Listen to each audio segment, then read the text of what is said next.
right, we're going to go ahead and get started with our first driver press conference of the weekend. We are joined now by Kevin Harvick, driver of the number 29 Jimmy John's Chevrolet. Kevin is currently third in points, 3 wins on the season, including last week in Kansas. He won the Coca-Cola 600 here earlier this year. And Kevin, if you can just open up talking about your momentum after last week's win and coming back to Charlotte. Yeah, well, obviously, last week went about as well as you could write it down on a piece of paper for us. So,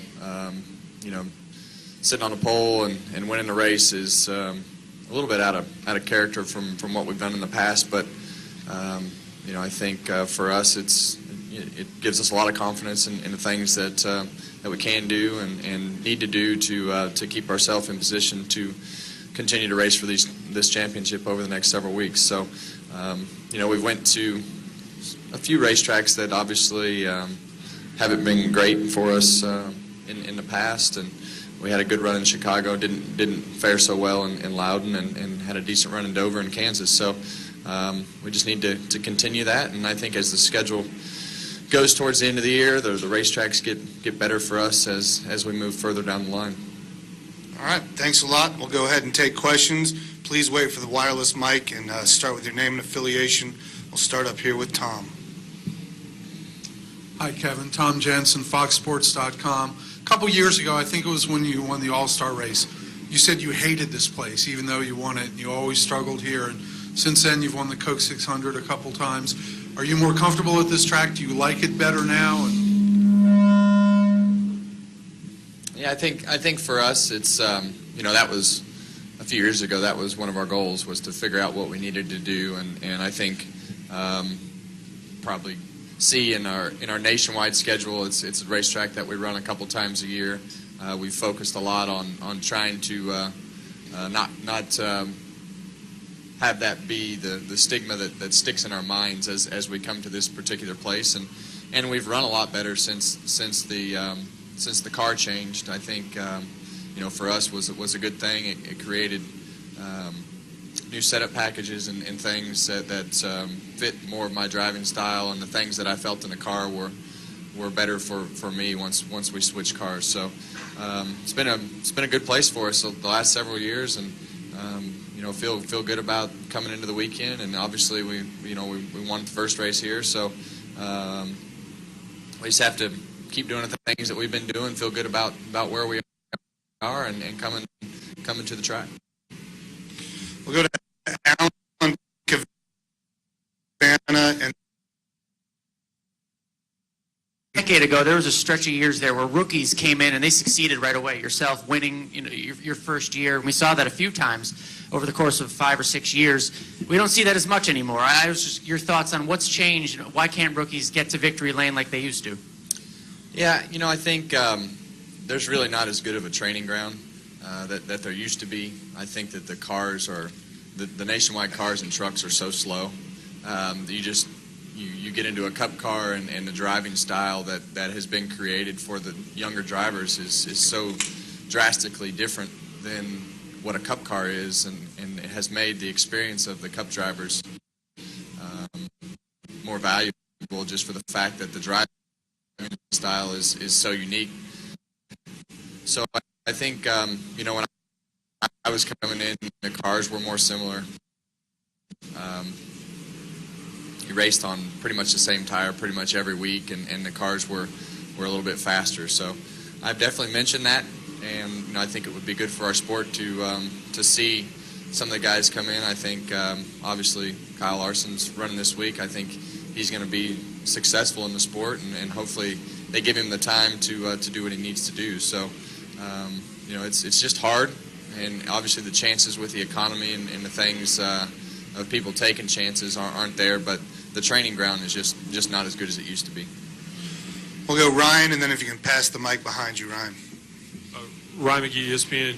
Kevin, the history and the numbers say it's very difficult after 4 races to come from behind to win the championship with this format. Give us an honest assessment of your chances and how important momentum is. Sometimes maybe we make too much of that. Well, I mean, the thing that I relate it to is I saw 2 of you when I sat in my media session coming into Daytona. So everybody's written us off from the beginning of the year to not be in the chase, and let alone be competitive and winning races in the chase. So we'll just keep bucking the system, and hopefully it works out. Matt Weaver, PopularSpeed.com. Kevin, you mentioned the Golden Horseshoe a couple of years ago, and I'm reminded of that last week at Kansas, where you win the race, and you're racing Johnson and Kenseth for the championship. Johnson blows a motor with 2 laps to go, only loses 1 spot. So I guess what I'm wondering is, how frustrating is it for you to try to get max points and get back in the championship, and those guys always seem to have the good luck, or is it a case where, Jimmy and the 48, they make their own luck?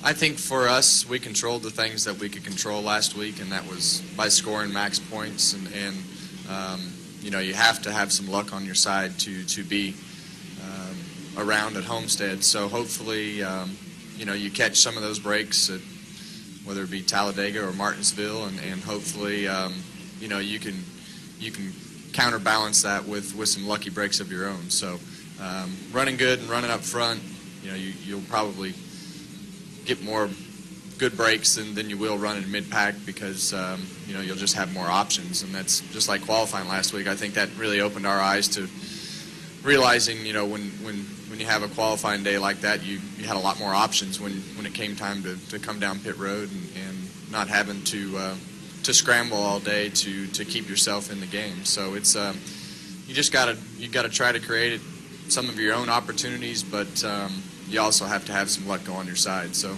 obviously, Jimmy had some luck go on his side, but that's just part of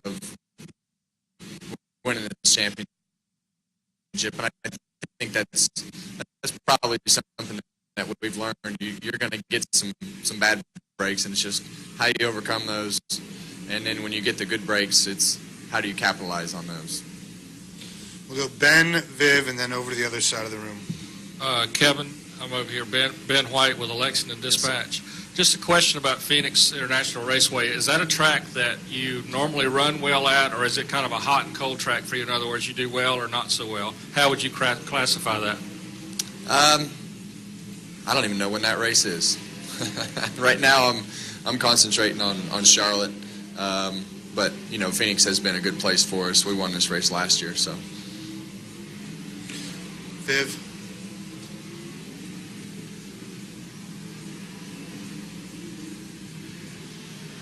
Viv Bernstein, New York Times. It's been about a month since the cheating scandal. I'm wondering if there's anything that lingers from that, and if there's going to have any sort of lasting impact changing this sport moving forward.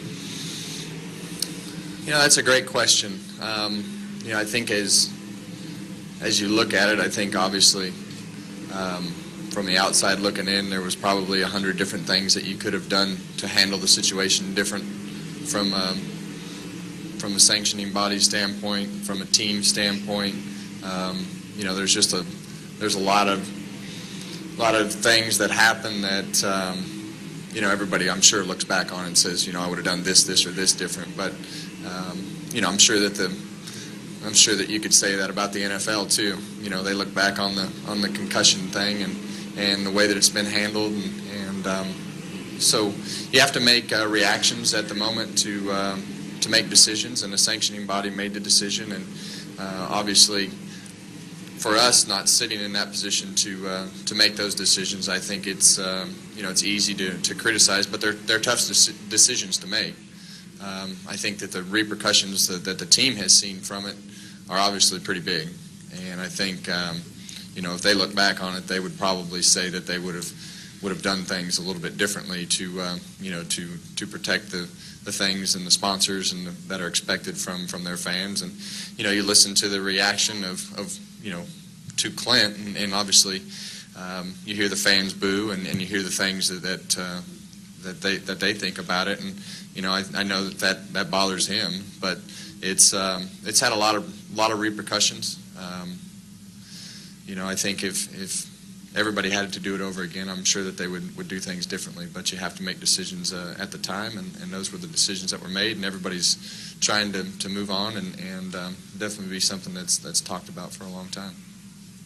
We're going to go Nate and then David. Nate Ryan, USA Today Sports. Kevin, there was rare news this week of a Sprint Cup driver getting arrested. So many times NASCAR has sort of been hailed as being unlike other sports, whose athletes might be like more susceptible to being caught in a police blotter or headlines for the wrong reason. To be represented in the right way. But without knowing all the details, it'd be hard to give an opinion. We're going to wrap up with David here. David Scott from the Charlotte Observer. Kevin, they're having the modification test out here on Monday. What are you looking forward to coming out of that, or what do you see from that? I don't even know what it's for, to be honest with you. I have no idea. I know my current team isn't inviting me, and I know that my future team can't. So I hadn't been involved in many of those discussions, if any. They're looking at possibly changes for next year with the cars for next year to increase help out the racing or that kind of thing. But yeah, you haven't heard. I hadn't been paying attention to it, to be honest with you.